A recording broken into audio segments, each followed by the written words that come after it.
said, hey, I'm going to make your life a living. I don't want you need to stay. That was the thing. And after, even through the process of everything that we had gone through. And she still wanted you to stay? Yeah, she went so far as to change the kids' names. She alienated me from my children.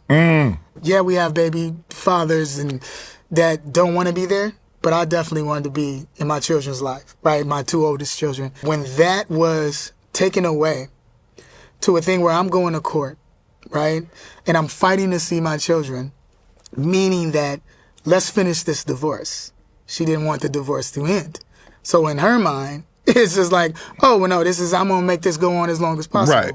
And I'm going to court and she's not showing up. I'm trying to go find out where they're at. You know what I mean? And I can't go. I'm trying to go to the house and like, yo, what's going on? And she called the cops because I want to see the kids and go, he tried to break in. Her dude's going along with it. And I'm just like, okay, so I'm not going to do that no more. Let's do this the legal way. Right. And now you go into court, and the house was already in foreclosure. Already. It was already upside down because I was allowing her, another thing I was doing, was allowing her to deal with all the money. So I would just use, do the creative side of things, and I would work, here's the money. Everything started being revealed to me after the divorce, where it's like, oh, money here, there, where the money was going, why we were ended up being where there was no money anymore, my name being signed on different things, my name forged on different things. Everything was being revealed to a point where it was very shocking. And now I'm trying to rebuild my career as well while this is going on. Right. The house process was that now the house needed to be sold. The house was in my name, always still in my name. Her credit debt was crazy already. She had a past that I didn't know about that was a criminal past already and that I didn't know about. So it was just like all these things were being revealed. And I'm not doing this. Let me stop him right there because I know a lot of the people here, especially the ladies, going to be like, oh, he's being very sassy. Club ShayShay, Shannon Sharpe is just for men.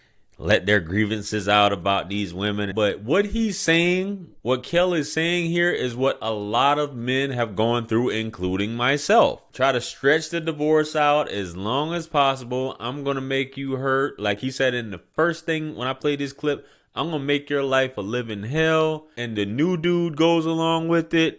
That's just how it is. It's almost like the standard package when you get divorced. There's no woman that just says, let me sign this and go on about my business. Which is weird to me how a lot of guys, they get in these relationships with women and they don't know about their past. They let them handle the money, and how you don't know your house is going in foreclosure is beyond me. But that's neither here nor there. And let's not even talk about, which I'm not going to play on this clip, but the fact that she got pregnant multiple times while they were married and it wasn't his kid. But let's get back to the clip, guys. Let's go. Because I didn't know you was going to ask that question. So I'm not doing this to bash her because I feel like we need to pray for her. You know what I mean? Yeah. And I still continue to pray for her. And I have two beautiful children that came out of the process. But she brought the kids into it. Yeah. You know what I mean? TikTok, they were talking about you didn't pay and they were homeless and you were dead. When your kids, obviously an adult doing that. Yeah. But when the kids, your flesh and blood, and you doing all you can. Yeah. That had to hurt, Kel. Yes, it definitely did hurt. You know what I mean? And now you understand the hurt I was going through, why I was just like, man, I don't want to live, the drinking, all those different things.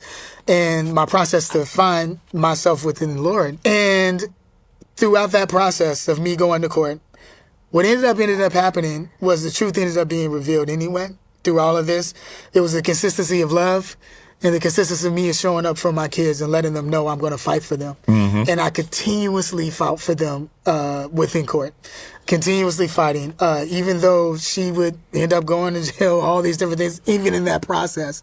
What she did was she ended up forging the name of the judge, forging the name of, she did some house things that were really, really wrong. She did real estate fraud to try to keep the house, all these different things. And so now social media is out. And the thing is that for years I was dealing with this. Then I get on television. She's like, I'm going to go to the media. I'm going to the media. And that's what literally happened. Whereas that now I'm going to spread lies and all these different things and spread. Like Buddy, Just Pearly's ex, angry reactions. I'm going to go to the media. You're a public figure. I'm going to destroy you. Signing the name. In the case with him, you having to deal with all this stuff and be silent, because sometimes you do feel helpless, and it does lead you to vices and getting addicted to things, because it's just like you don't see a light at the end of the tunnel. And when someone removes your kids and you're going back and forth to court and they think it's funny, and you got dudes that's in her corner and enabling her and family members, and they around your kids forging stuff. I've heard of people forging judges' signatures, but like you getting to the point where this is just downright diabolical. And you like, who the heck did I marry? And that's how it happens a lot of times when you're going through this. Like, who did I marry at the end of the day? Man, this is crazy. Let's get back to it though. All these different lies. And one thing that I did know is that you don't argue crazy. And the thing also too is that when you're going against a monster, it's not calling her a monster, but someone that's doing monster type of tactics, you got to make sure you don't become a monster throughout the process. Yeah. You know what I'm saying? So I was like, and I also want to be the father to my children and not embarrass them. Right. And the thing is that I have so much information that I could be like, oh yeah, let me turn on the camera and say these different things about you and what the process of what you're going to. But that's not what you should do. Right. The thing is that I want to love my children and let them know the consistency of their father's love and that I'm fighting for them.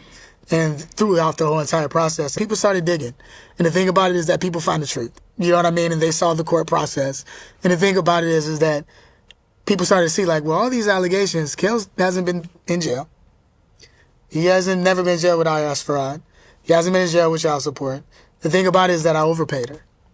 You know what I mean? I was paying out of my own pocket and also paying child support and being garnished at the same time. All these different things. But I never wanted to embarrass her. You know, even though she was trying to embarrass me, because I was thinking about my children. All the kids had been, through this entire process, taught what to say throughout this, you know, so they would get in court and be taught what to say. Now, this is a real thing that a lot of men go through. And I want to shed light on this, because it's a really deep thing that they go through, where that you have a parent that is telling the kid what to say and coaching them within court. And the kid doesn't know that that's what they're going to do. It's like, you say this, you say this. Their guy friend was like, they've been coached this entire time. So all the times where you couldn't see them and they saying they don't want to see their daddy and all these different things was going on, she was coaching them, you know, throughout this process. And that was a hard thing. And recently, because, you know, we have a great relationship, you know, me and my oldest daughter and my son as well. And we actually talked about this recently because, you know, when she went on a video as well, too, we've been talking as well about just letting people know that we have a great relationship now. And the thing about it is because she was going through her own process of life. And then everything that her mom had told her, I think she's starting to discover through her mom, and the things that I have told her. And she actually just wanted to trauma dump at that moment. And she had already been doing that online. This one just happened to go viral. And she realized where, in the process of it all, what she was personally going through, she was hurt, you know, with what she was going through. And she just wanted answers. And she didn't understand that the process that I was going through and everything I was trying to tell her. And she understood that there was a consistency with the things that I had been saying and an inconsistency with what her mom was saying and their family and that side was saying. And she reached out to me and wanted to apologize for the vid. But I tell you, hurt people, but heal people, heal people. I agree with that statement 100%. Hurt people, heal people, heal people. And that's the quickest way. Happy people, and this is what kind of got me when I was going through my divorce with the whole situation. You have to realize this. Happy people want other people to be happy. Unhappy people want people. Misery loves company. They want other people to be unhappy. That's just how it is. Just think about it. If you're really happy with your life, right, you don't want to be dealing with this foolishness. You want to move on with your life. You don't want to destroy somebody. But that shows you the mental disposition of a lot of women emotionally. A lot of women are just unhappy. Go on with your life. Move on. Why invent lies and all these different things? Because she's got her own side of the story, and I know she put out videos recently when he came out with this interview. But just move on and keep the kids away and stuff like that, man. Y'all are crazy with that. Y'all crazy. And then telling the kids stuff like that. It's just, women try to say I'm different, but it's just too consistent. Divorce court is all the same. Judges know firsthand. Judges, if you sat down and interviewed a judge, they could tell you firsthand the foolishness, man. But let's finish out this clip. Let's go. Yes. And the thing about it is when you're healed and when you show that what's in your heart, that Christ is in your heart and that love through men that I know that go through this personally. Yes. They're men that have killed themselves over this, that have not seen their children because of being alienated, because of dealing with the things with their ex. Women have been going through this too. I've been in court and seen men break down. I've broken down in court. I've been through all of that, losing money, not having money, doing all these things for the fight. And then to have your kids go, I don't care anyway. You know what I mean? Through that process. But to know, like, to keep fighting, to keep going, like, no, I love you. And let's really talk and have some real conversations. And let's really talk about what's really going on. When you get to the other side of that, it's such a blessing, man. I love the way Kel articulated that, man. Everything he said, I went through, and other countless men have been through this. And this is why men are boycotting marriage and not even wanting to have kids, because women will weaponize this system and do these things. And like he said, you got men that'll break down because it's like you're helpless.